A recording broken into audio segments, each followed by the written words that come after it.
But if I may give one example, we will return to the Munich conference shortly. Here is one example of how a departure from reality occurs. Take a look. In early February of this year, during these very same days, the annual report of the Norwegian intelligence services, the military intelligence and the police security service, that is, the counterintelligence of Norway, was presented. Well, as always, we're already used to it. It's all overflowing with unsubstantiated accusations against, undoubtedly, our country, regarding the creation of a whole range of threats. This time was no exception. You know, this is one of the little stones in the pavement along which the Western community walked, refusing to recognize reality, creating a surreal world of its own phobias, first and foremost, and illusions. According to the conjectures of the Norwegian intelligence agencies, Russia is, as they wrote, a source of immediate risk to Norway, European security, and the Western world order. Now pay attention. During these very same days at the Munich conference, where Norway arrived and where it was present, they stated that their rules-based world order, which they are creating, does not exist. It either collapsed or was never built.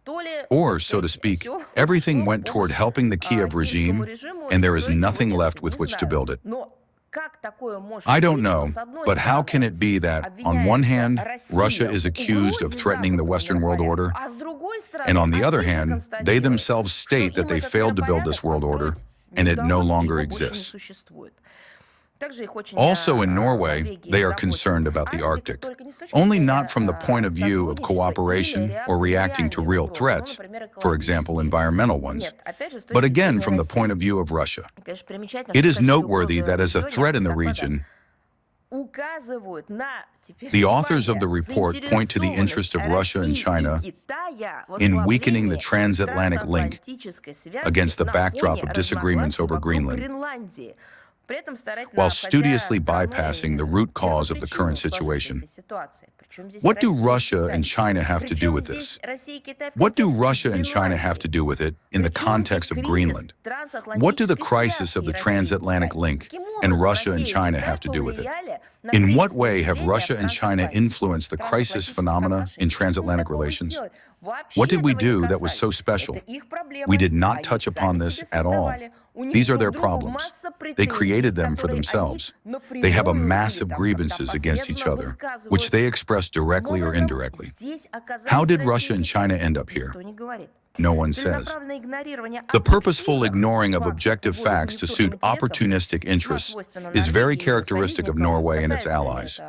Whether it concerns what is happening around Greenland, the root causes of the Ukrainian conflict, or the circumstances of the terrorist attacks on the Nord Streams, reality, facts, data, figures, specifics do not interest them. There are so-called developed, well-worn narratives. Now, with one less, the rules-based world order, they are starting to gradually forget and abandon this meme. But others are still alive for them, and on the agenda, the reasoning about Russia's intelligence activity, which, as they write, judging by the fantasies of the Norwegian intelligence services, has covered practically all spheres of activity, be it the work of our embassy in Oslo, the activity of research or fishing vessels, causes bewilderment. Everywhere the Norwegian intelligence services imagine the hand of the Kremlin. Due to such insinuations, serious damage has already been caused to bilateral cooperation in the field of fisheries as a result of Norway joining European Union sanctions against the Russian fishing companies Norbo and Murman Seafood under the pretext of their involvement in intelligence activities. Well, what else will they come up with? What idea is on the way? The consequences of the deliberate escalation undertaken by Oslo meet neither the long-term interests of Russia or Norway,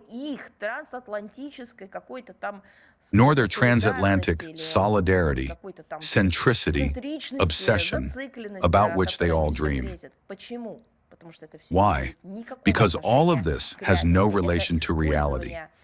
This is the use of these illusory, as they call them, narratives that they rely on.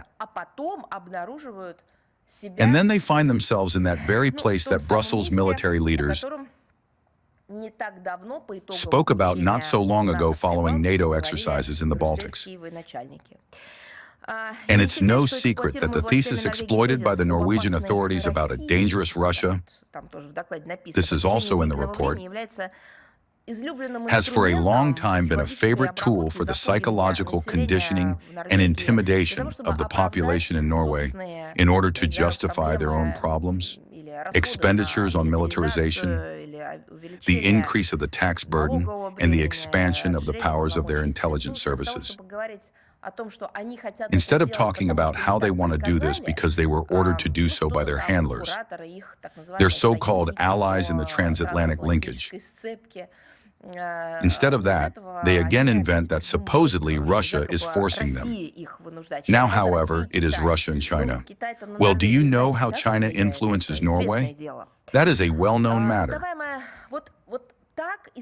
This is how a distorted picture of reality is created, with imaginary threats, with non-existent aggressive plans.